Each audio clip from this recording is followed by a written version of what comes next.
저에게 제목은 흔들리지 않는 힘이라는 제목으로 말씀을 나누려고 합니다. 이번 한 주간 특별 성령 충만 기도의 주제가 제자 되고 제자 삼기였습니다.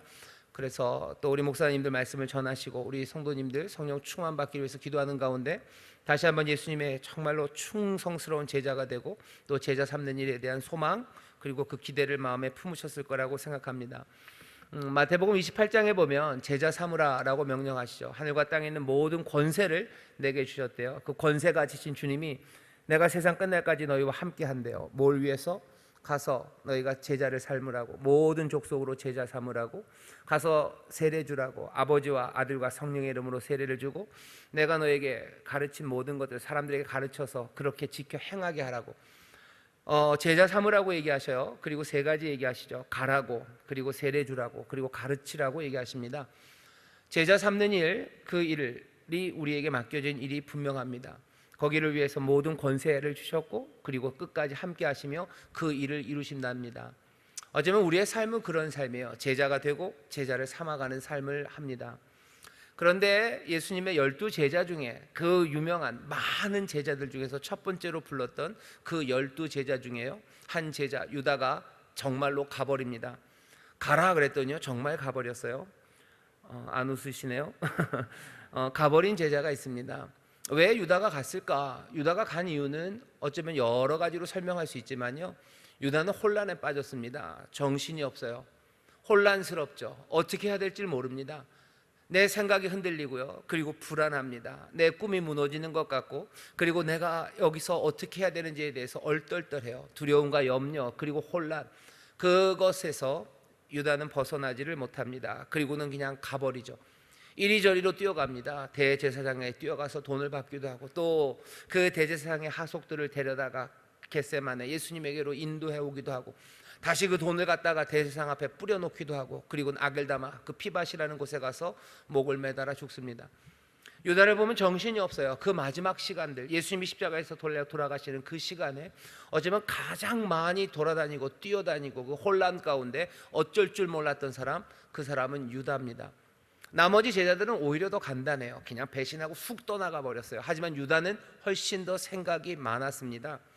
혼란스럽죠. 교회가 혼란스러운 지금 지경이고요, 많은 성도들이 지금 혼란스러운 상황입니다.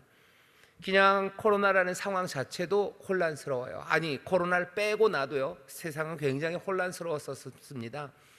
세상이 혼란스러웠었어요. 거기다가 코로나가 더해졌죠. 그러니 더 혼란스러워요. 게다가 교회 다니는 사람들, 그리스도인들은 더 혼란스럽습니다. 신앙을 어떻게 지켜가야 될지, 예배가 어떤 건지, 여러 가지 생각하지도 않았던 문제들이 우리 가운데 닥쳐오고요, 그것 때문에 교회 안에서도 여러 가지 의견이 있고, 내 안에서도, 가정 안에서도, 믿음의 가정 안에서도 뭔가 다른 혼란에 더해서 이것까지, 누구보다도 혼란스러운 시절을 지나고 있는 것들이 지금 우리 믿음의 사람들입니다. 하지만 그 혼란 때문에 너무 두려워하지는 마십시오. 늘 그 혼란과 그리고 어려운 일들이 있어 왔고요, 그리고 앞으로도 그럴 겁니다. 그 혼란 가운데 정말로 가버리는 제자들이 있고요, 그리고 가지 않는 아름다운 사람들이 있습니다.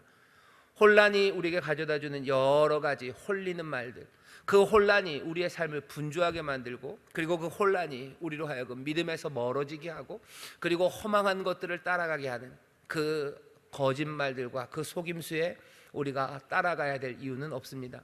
혼란해요. 세상은 혼란합니다. 그리고 우리를 정신없이 만듭니다. 하지만 그렇게 우리를 흔들어 놓는다고 해서 우리가 그 흔들리는 것을 꼭 따라가야 되는 것은 아니죠. 특별히 예수의 사람들 그리고 믿음의 사람들은 그렇게 하지 않습니다. 왜 그렇죠? 우리의 바위가 있으시고 우리의 구원과 우리의 요새가 되시는 우리 주님이 계셔요. 그러니 우리는 흔들리지 않습니다. 세상은 혼란스러워요. 그리고 때로는 내 머리에도 온갖 혼란한 생각들이 오고 갑니다. 하지만 내 삶은 흔들리지 않습니다. 예수님이 내게 모든 권세를 주셨다라고 할 때 그 권세라는 말이요, 이게 에쿠시아입니다. 그러니까 에크가요 어디로부터 out of예요. 그 다음에 우시아, 그 존재, 본질 이런 뜻이에요. 내게 권세를 주셨어요 라고 얘기해요. 내게 권세가 있다라는 것은 에쿠시아입니다.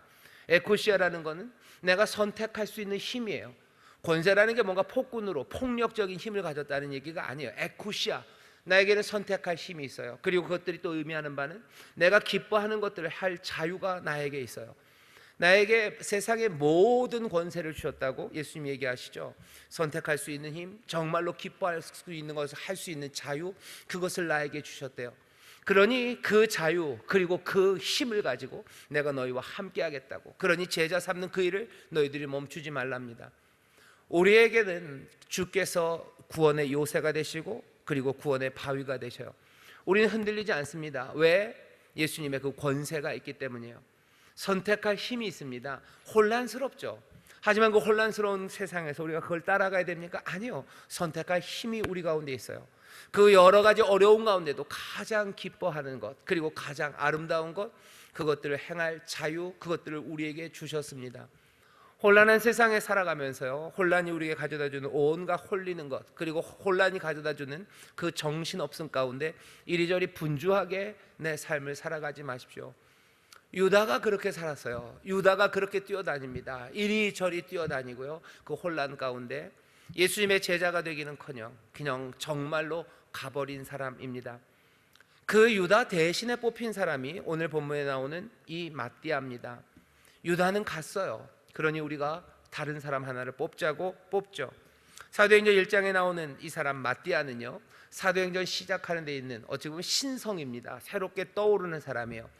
사도행전은 누가가 쓴 책입니다. 누가복음을 쓰고요, 그 후속편처럼 사도행전을 썼어요. 사도행전의 첫머리에 앞에는 몽땅 다 우리가 아는 사람들입니다. 예수님, 예수님의 제자들, 예수님의 가족들 다 알아요. 근데 1장 첫머리에 우리가 알지 못했던 사람 이름 하나가 툭 하고 튀어나옵니다. 그 사람의 이름이 바로 마띠아입니다. 제비뽑기로 뽑힌 사람이에요. 그래서 12사도가 된 사람입니다. 그럼 우리는 좀 기대하게 되죠. 오, 이제 뭔가 새로운 얼굴이 나와, 뉴 페이스예요. 이 사람이 이제 뭔가를 할 것 같습니다. 뭔가 할 것 같은 사람. 하지만 이 사람의 이야기는요, 오늘 여기 있는 본문 1장 21절부터 26절 이 말씀이 끝나고 나면 그 뒤에는 나오지 않습니다. 마띠아가 뒤에 나가서 뭔가를 좀 할 것 같고요, 영화 같은 게 그러죠. 갑자기 등장한 사람, 뭔가 제비뽑기로 뽑힌 사람, 이 사람이 뭔가 새로운 일들을 해나가고요, 뭔가 위대한 업적을 만들 것 같이 보여요. 하지만 누가는 그렇게 기록하지 않습니다. 마띠아의 이야기를 찾아가면 찾아갈 수 있겠죠. 하지만 누가는 거기서 그냥 뚝 끊어 놓습니다. 그런 거 없습니다. 마띠아를 가만히 보면요, 전에도 조용히 주님을 따랐던 사람입니다. 요한의 세례로부터 우리 가운데서 올려가신 날까지, 그러니까 예수님 처음에 세례 받으실 때부터 예수님이 승천하실 때까지예요. 그러니까 예수님의 사역 전체입니다. 몇 년간을 이 사람 마띠아는 예수님 가까이에서 예수님을 따랐던 사람입니다. 항상 우리와 함께 다니던 사람이에요. 그런데도 어느 복음서에도요, 마띠아의 이야기는 없습니다. 그냥 갑자기 나온 사람이에요. 이 사람은 눈에 띄지 않았던 것 같습니다. 여기 두 사람을 천거했어요. 하나는 요셉, 하나는 마띠아입니다.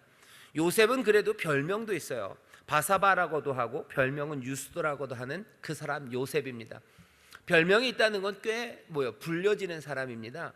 이름이 불려지는 사람이에요. 이름으로 요셉으로도 불리고요, 유스도라고 별명으로도 불리고요, 바사바라는 또 다른 이름으로 불리는, 어쩌면 요셉이 이 사람은 꽤나 활동적이었던 사람인 것 같아요. 하지만 마띠아는 그런 거 아무것도 없습니다. 그냥 마띠아입니다. 우리가 아는 건 그거 하나예요. 이름 하나예요. 마띠아고, 예수님이 세례받을 때부터 승천할 때까지 항상 함께 있었던 사람이에요. 이제야 드디어 이름 하나 쑥 나옵니다. 이제 그랬으면 이 사람이 뭔가를 할 것 같죠. 그런데 아닙니다. 그 이후로도 아무 언급도 없습니다. 마띠아 분명히 마가의 그 다락방에 있었던 120명 중에 하나요. 그 방에 있었던 모든 사람들이 다 성령으로 충만받았을 때에 마띠아도 성령으로 충만했을 겁니다. 마띠아도 하나님의 위대한 일을 말하는 사람으로 이 12사도 중에 하나가 되어서 성실하게 그 일을, 유다가 버리고 갔던 그 직무를, 그 섬기는 일을, 사도의 직무를 마띠아가 감당하며 살아갔을 거예요. 근데 여기 사도행전에는 아무 이야기가 없습니다. 마가의 다락방에서 세례를 받고 성령으로 충만함 받았지만 아마 이전에 그랬던 것처럼 마띠아는 그대로 고요하게 그리고 묵묵하게 늘 그가 주와 함께 있었던 것처럼 성령의 충만한 가운데 성령으로 충만하여 주님과 함께 자기의 일을 묵묵히 마띠아는 감당해 냈을 겁니다. 누가는 좀 이런 식이에요. 뭔가 처음에 시작할 때요, 뭔가 대단한 이야기를 하는 것처럼 사람들을 등장시켜요. 마띠아가 그렇죠. 뭔가 할 것 같죠. 근데 아무것도 없습니다. 누가가 쓴 다른 책 누가복음을 보시면 누가복음 제일 처음 앞에 나오는 사람들, 그 사람들을 보셔요.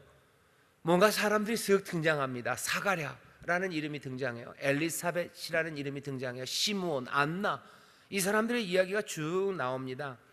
그 시작에 나오는 사람들을 잘 보셔요. 이 사람들은 착한 사람들이에요. 규례대로 사는 사람들이에요. 여기 사가랴를 설명하면서요, 그리고 엘리사벳을 설명하면서 누가복음 1장에 보면 규례대로 흠없이 행하던 사람들, 하지만 자식이 없었던 사람들, 나이 많은 사람들, 나이 많았어요. 그러니까 평생에 나이가 많아지도록 자식이 없는 가운데도 하나님의 말씀대로 규례대로 흠없이 살아갔던 그 사람들, 사가랴와 엘리사벳입니다. 자랑할 만한 건 없어요. 뭐 대단한 아이를 낳게 해서 그 아이를 어떻게 했다, 그런 것도 없어요. 그냥 이 사람들은 규례대로 흠없이, 자식이 없음에도 불구하고, 소망이 없음에도 불구하고, 그냥 난장판으로 살아가지 않고, 소망이 없음에도 불구하고 거기에 있는 그 절망 따라서 그냥 하나님의 도를 떠나지 않고, 어렵고 힘들고 소망이 없는 그 상황에서도 말씀대로 규례대로 흠없이 그렇게 걷던 사람들, 사가랴와 엘리사벳입니다. 이 사가랴와 엘리사벳에게 주의 사자가 옵니다.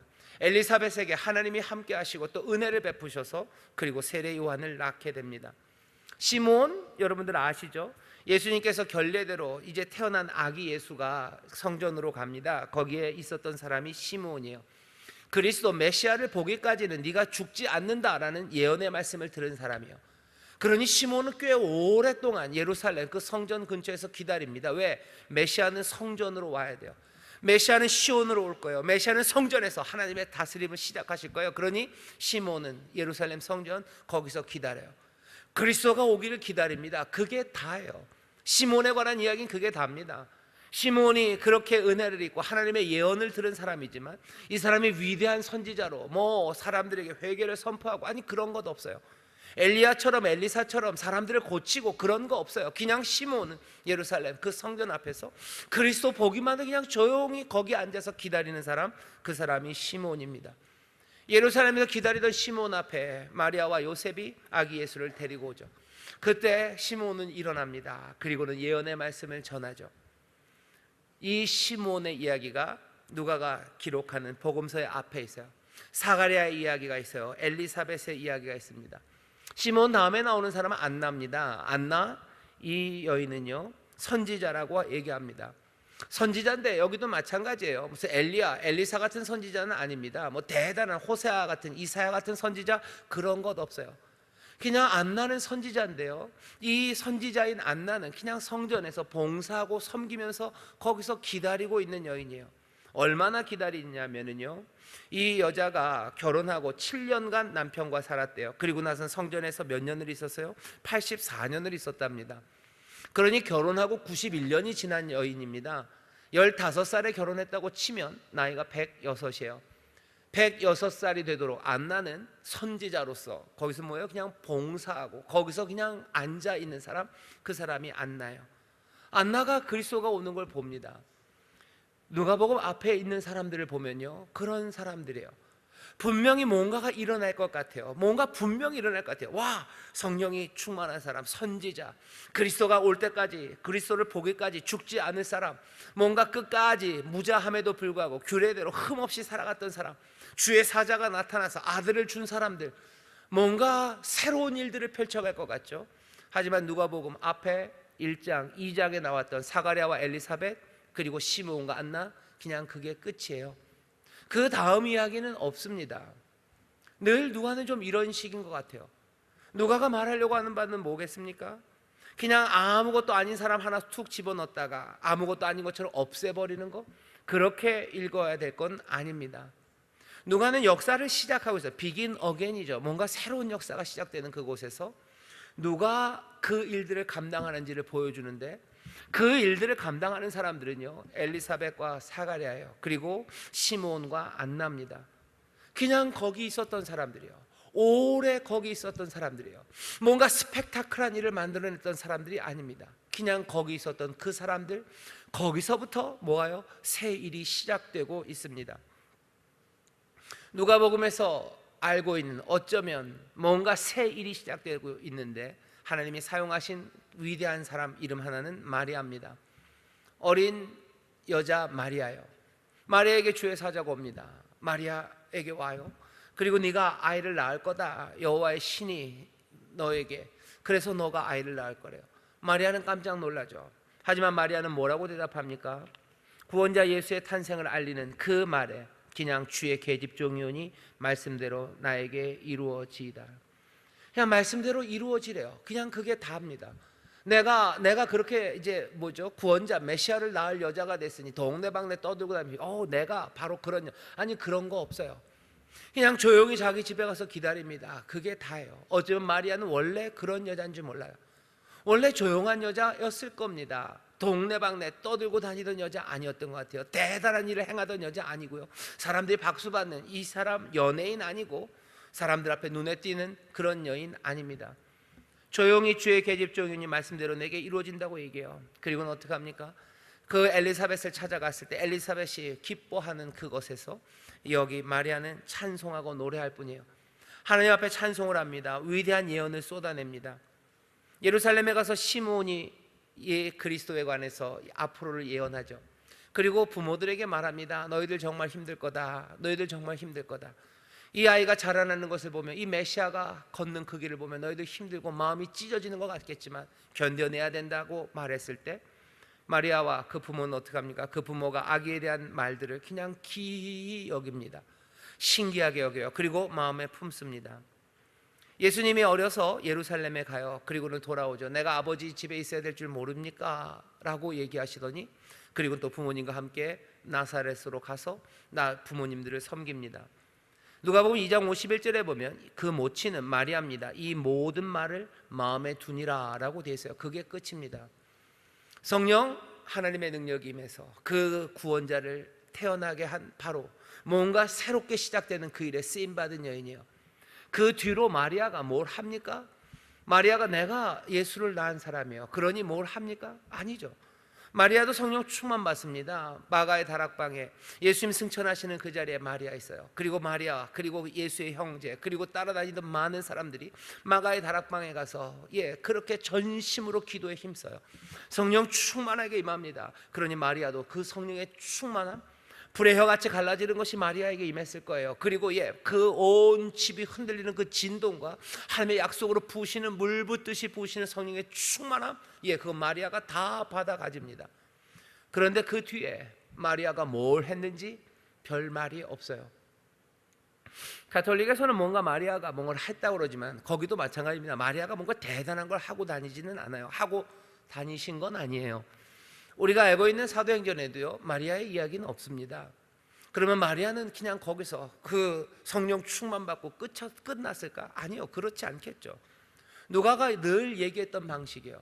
성령의 충만함이 있어요. 그들은 기다렸던 사람들이고요, 자기의 삶의 자리, 그 자리를 떠나지 않았던 사람들이고요, 말씀을 마음에 담아뒀던 사람들이고요, 그리고 주의 율법을 쫓아 모든 일을 마치고 갈릴리로 돌아가는 사람들, 자기의 삶의 자리, 그 자리에 서 있는 사람들, 그 사람들의 이야기입니다. 마리아 그렇게 갔을 겁니다. 성령의 충만함이 우리 가운데 임했을 때 마가의 다락방에 120명이 성령의 충만함을 받아요.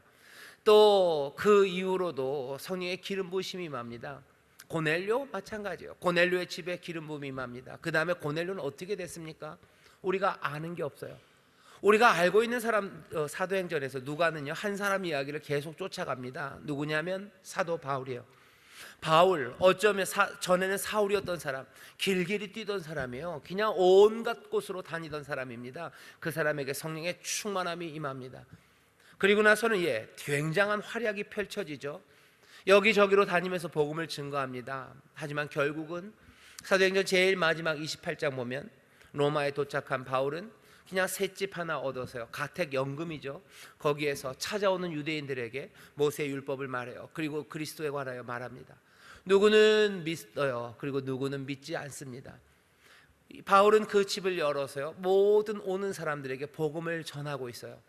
그러면서 어떻게 되는 거죠? 영화 페이드아웃 되는 것처럼 마지막은 그 조그만 집 하나에 그렇게 가택연금처럼 갇힌 바울이 찾아오는 사람들에게 복음을 이야기하고, 찾아오는 사람들에게 복음을 이야기하고 환영하고, 그렇게 하나님의 진리를 내어 보이면서 두런두런 이야기를 하며 영화는 슥 끝나갑니다. 사도행전의 마지막은 그래요. 누가가 우리에게 보여주는 사도행전 전체의 모습 안에는요, 거기에 굉장한 다이나믹이 있습니다. 무슨 유라굴로 광풍 같은 이야기들, 뭐 독사에 물리고도 살아나는 이야기들, 죽은 사람을, 유두고를 살려내는 이야기들, 그리고 돌 맞다가도 또 하나님이 살려내셔서 또 나가는 이야기들, 온갖 파란만장한 이야기들과 그 담대한 사건들이 기록되어 있어요. 하지만 그 누가가 기록한 사도행전 전체, 앞서부터 끝까지, 그리고 누가복음 전체에 있는 하나님의 사람들, 성령의 사람들의 이야기는요, 꽤나 많이는 조용히 자기 자리를 지키는 그 사람들에 관한 이야기입니다. 하나님의 영이 임해서 우리에게 놀랍고 위대한 일을 할 수 있도록 우리에게 하늘의 신령한 은사와 또 성령님의 인도하심, 그것들을 우리에게 주셔요.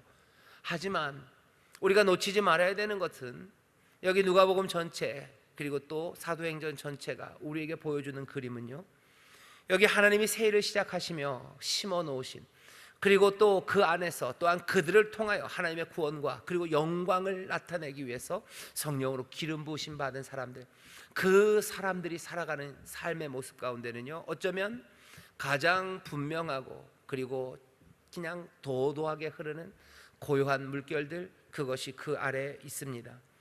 조용히 들은 바대로, 그리고 인도하신 대로 하나님의 선하신 뜻, 하늘의 것, 하늘의 가치를 따르고 묵묵히 실천하는 사람들, 그리고 그런 교회들이 있어요. 흔들리지 않는 힘입니다. 하늘과 땅에 있는 모든 권세를 내게 주셨다고 할 때 그 권세 에쿠시아예요. 내가 기뻐하는 것들을 할 수 있는 자유입니다. 선택할 수 있는 힘이요. 혼란 가운데도 흔들리지 않는 것, 이것 지키려는 선택하는 그 힘을 가지고, 그 힘, 그 권세를 가지고 이 온갖 난무하는 이야기들과 난무하는 홀리는 것들 가운데 흔들리지 않는 사람들, 고요히 자기의 일을 감당하는 사람들, 그 사람들이 있습니다. 어쩌면 이 시절 성령님 우리 가운데 임하셔서 우리에게 다시 한번 보게 하시는 것은 어쩌면 이 흔들리지 않는 힘입니다. 주는 나의 바위, 나의 구원, 나의 산성이시니 내가 요동치 않는다는 그 말, 성령님 우리에게 오셔서 내 삶의 자리에서 내가 흔들리지 않게 하시는 그 은혜, 내가 가야 할 곳, 그리고 있어야 할 그곳에 가서 내가 정말로 내 하나님의 은혜를 증거하고 내어 보여주고 가르치는 그 일들을 성령님이 지금 우리에게 행하고 계시는데, 그것이 나타나는 방법이 그 고요함과 흔들리지 않는 힘, 그것임을 우리 성도들이 다시 한번 보기를 바랍니다. 말없이 묵묵히 힘든 시간을 감내하는 사람들이 있어요. 거기에는 흔들리지 않는 힘, 성령의 능력이 있습니다. 반대로 이 시절, 그리고 오늘 우리에게 성령의 기름 부으심이 충만하게 임하셔서 우리를 혼란으로 흔들어 놓는 이 시절에 말없이 묵묵히 이 힘든 시간들을 견뎌내게 하는 그런 능력을 우리에게 주시기를 바랍니다. 우리 주변에 이미 그런 사람들이 있어요. 성령의 도우심과 성령의 능력으로 흔들리지 않는 힘, 그 힘을 가진 사람들이 있습니다. 그런 사람들 과소평가할 수 없습니다. 그런 사람들 뭐라고 경멸할 수 없는 사람들이에요. 뭔가 열정이 없어 보이는 것 같고, 뭔가 대단하게 튀어나가는 일들이 없는 것 같아도 그냥 그저 거기에 나와 앉아있는 사람들입니다. 단순해요. 그리고 묵묵합니다. 어려워도 주 앞에 나오는 일, 그 일을 멈추지 않는 사람들이에요. 튀는 것 없죠. 하지만 늘 그 자리에 앉습니다. 뭐 대단한 언변으로 사람들을 설득할 수는 없어요. 하지만 눈에 띄지 않는 헌신으로, 눈에 띄는 헌신은 아니어도 성실하게 하나님 앞에 자기의 삶을 드리며 거기 앉아 있는 사람들입니다. 물론 이게 전부는 아니에요. 하지만 그렇다고 해서 이게 아무것도 아닌 건 아닙니다. 요즘을 쭉 보십시오. 요즘을 쭉 보셔요. 흔들리지 않는 사람들이 있습니다. 흔들리지 않는 사람들이 있어요. 여전히 해야 되는 그 일들을 합니다. 무자하여도 그 규례를 지키며 하나님 앞에서 성실히 살아갔던 사가랴와 엘리사벳처럼 그렇게 하나님의 약속을 붙잡고서 예루살렘 성전 앞에서 그리스도를 보기를 기다렸던 그 시므온처럼, 그리고 내가 아내의 삶은 7년이었으나 내가 선지자로 부름받은 84년을 그냥 봉사하고 섬기며 그곳에서 대단한 엘리사와 엘리야의 능력과 무슨 세례 요한의 그 뜨거운 메시지가 나에게는 없어도 나를 선지자로 부르셨으니 나는 그곳에서 섬기며 내가 가진 그것으로 거기를 지키고 있던 안나처럼 내가 가진 것 없어도 놀라운 약속과 능력을 내가 받았으나 그것을 마음에 품고 내 삶에서 내 주를 사모하며 어찌할 바를 모르고 깨어진 마음과 찢어진 마음을 가지고도 내 아들, 하지만 메시아 그리스도 그 하나님의 아들을 향해서 십자가 그곳까지 걸어가고 끝까지 세상에 튀는 일은 아니어도 하나님의 사랑을 입은 여인으로 또 예수를 누구보다도 사랑하는 그 여인으로 평생을 살아갔던 그 마리아처럼 자기의 삶의 자리를 지키는 그 사람들이 지금 있습니다. 성령님이 함께 하시는 이들이에요. 그리고 오히려 지금 이 시절은 성령님께서 우리에게 흔들리지 않는 힘, 그 힘을 주시기를, 그 권세를 주시기를, 그 예수 그리스도 가지셨던 그 권세를 우리에게 주셔서 이 혼란의 시절에 오히려 제자 삼을 수 있는, 이 사람들이 왜 제자 삼을 수 있는 줄 아십니까? 이 사람들은 배신하지 않고 도망가지 않는 사람들이기 때문에 그래요. 꾸준하게 함께하는 사람들입니다. 자기 자리를 지키면서 어쩌면 꿈틀거리면서라도 작은 변화를 만들고 내는 사람들이에요. 이 사람들은 고마운 사람들입니다. 왜냐하면 성령의 역사를 지금 증거하며 거기 서 있기 때문이에요. 흔들리지 않는 사람들, 그 사람들 성령의 역사를 지금 증거하며 서 있어요. 예수 그리스도의 권세, 그 힘을 증거하며 거기 서 있기 때문입니다.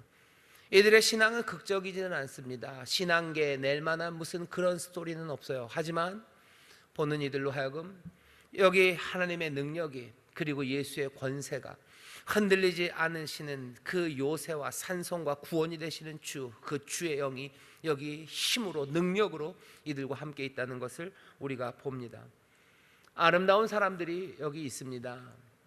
흔들리는 세상 그리고 혼란의 상황에서 신앙을 지키는 것, 그거 대단한 일입니다. 엘리사벳 기억하셔요. 그리고 사가랴 기억하셔요. 시므온 기억하십시오. 그리고 안나를 기억하셔요. 그리고 마띠아를 기억하셔요. 하나님의 사람들, 성령의 사람들이 어떻게 살아갔는지 보셔요. 그리고 어떻게요? 어느샌가 내 삶도 거기에 있습니다. 우리가 무슨 대단한 엘리야와 엘리사처럼 하늘에서 불을 내려서 뭐 남산 꼭대기에서 다 모여라 하늘에서 불을 내리겠다, 우리 그럴 사람들은 많지 않습니다. 우리가 가는 곳마다 뭐 손수건 집어던지면 그 손수건 떨어지는 데마다 사람들 벌떡벌떡 일어날, 아니면 한번 우리가 말씀을 증거하면 제자 삼게 제자 되겠다고 막 수천 명이 달려나오는 그런 일들, 우리 가운데 하나님이 허락하시면 우리 가운데 이루어지고 또 그렇게 되기를 소망합니다. 많은 우리의 대부분의 성령의 사람들은 묵묵히 자기의 자리를 지키며 흔들리지 않는 그 성실함으로 주 앞에 나오는 사람들입니다. 물론 여기가 끝은 아니에요. 여기에서부터 새로운 일들을 또 하나님이 시작하실 겁니다. 우리 권사님들 찬송하는 것처럼 새롭고 놀라운 일을 거기서 시작하실 거예요. 하지만 성령님 지금 우리에게 오셔서 우리를 흔들리지 않게 하는 그 힘과 권세를 우리에게 주십니다. 이 어려운 시절에 기도하게 하시는 거예요. 이 어려운 시절에 성실하게 우리가 하는 일들, 그것들을 놓치지 않는 일입니다. 우리 대학 청년들이 여름이 되면 뭐 해외로도 많이 가고요, 그리고 또 지방으로도 갑니다. 그러면서 제자 삼는 그 일을 하죠. 하지만 올해는 그렇게 못합니다. 그렇게 하기가 어렵죠. 그래서 비긴 어게인 뭐 이거 하나 해요. 우리가 원래는 뭐 바자회도 하고 뭘 하려고 했지만 뭐 아시는 것처럼 뭐 4단계 이래서요, 그런 일도 제대로 못해서요, 뭐 주문했던 것도 청년들 다 취소하고 또 선교 가고 하는 것도 다 축소해서 뭐 하룻밤도 자지 못합니다. 하루 가서, 요즘은 얼마나 덥습니까? 이 더위에 가서 거기 가서 섬기고 봉사하고 그냥 그러고 올 겁니다. 전에보다 심는 것은 좀 작아져요. 작은 걸 심을 거예요. 하지만 어쩌면 눈에 보이지 않는 작은 것일지라도 흔들리지 않는 성실함으로 내가 거기에 가야 하는 그곳을 가는 사람들이 있어요. 많이는 못 가요. 뭔가 대단한 곳으로 갈 수는 없어요. 대단한 일들을 할 수 없습니다. 하지만 흔들리지 않는 힘으로 그것들을 이루어내는 것, 거기에 심겨진 그 무엇이 하나님이 우리를 통해서 그리고 우리 안에서 늘 그러셨듯이 비긴 어게인, 새로운 것들을 시작하는 그 방식입니다.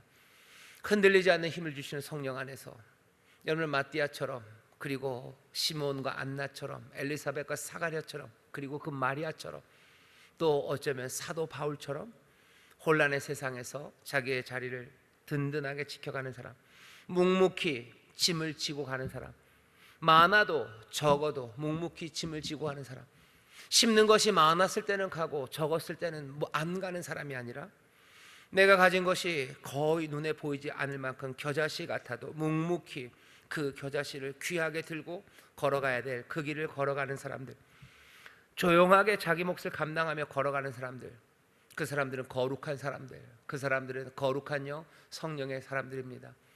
오늘 이 시절에 우리가 그 거룩한 사람들을 볼 겁니다. 그리고 그 아름다운 사람들을 볼 거예요. 그리고 그 힘 있는 사람들을 볼 겁니다. 성령의 거룩하신 그 능력과 힘과 그 아름다우심이 지금 우리 가운데 충만하게 역사하고 있습니다.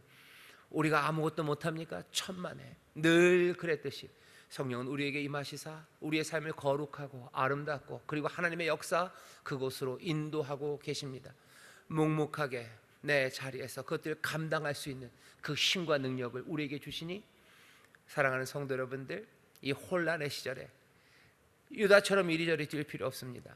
마띠아처럼 늘 주와 함께 동행하는 그 자리에서 성령의 충만으로 오히려 더 혼란의 그 시절에 자기의 자리를 성실하게 지키며 하나님의 은혜를 누리고 또 많은 사람들에게 그 아름다움과 거룩함을 증거하는 그런 복된 사람으로 서게 되시기를 주의 이름으로 축원합니다. 오늘 이 밤 성령께서 그 힘을 우리 가운데 주실 줄 믿습니다. 흔들리지 않는 힘을 주실 줄 믿습니다. 기도하겠습니다. 하나님, 우리 사랑하는 인천 순복음교회 성도들, 이전에도 혼란스럽고 어려운 일 많았으나 지금 더 혼란스럽고 고민해야 되고 어찌할 바를 몰라. 아버지 안에는 마음도 분주하고 아버지 몸도 분주하고 어떻게 할 줄 몰라. 아버지 안에는 파동되는 이들이 참 많은 시절입니다. 주여, 주가 가지신 그 권세, 아버지 안에는 정말로 기뻐하는 일을 할 자유와 아버지의 선택할 힘, 그러니 혼란 가운데 아버지 혼란이 우리를 인도하는 것 아니라 참된 것, 우리가 걸어가야 할 길, 그 길을 붙잡는 힘과 권세를 성령 안에서 우리에게 부어주실 줄 믿사오니 우리 사랑하는 성도들 정말로 아버지 하나님 묵묵하게 정말로 자기의 자리에서 우리에게 맡기신 일들을 성실함으로 감당해내는 거룩하고 아름답고 능력 있는 성령의 사람들 되게 하여 주시옵소서. 성령님 은혜로 채우시고 성령님 능력으로 채우셔서 우리를 흔들리지 않고 자리를 지키게 하실 줄 믿사오니 주여, 이 은혜를 오늘 이 밤 우리 가운데 부어 주옵소서. 성령님 이 능력으로 우리를 채워 주시옵소서. 감사드리며 예수님 이름으로 축복하며 기도하옵나이다. 아멘.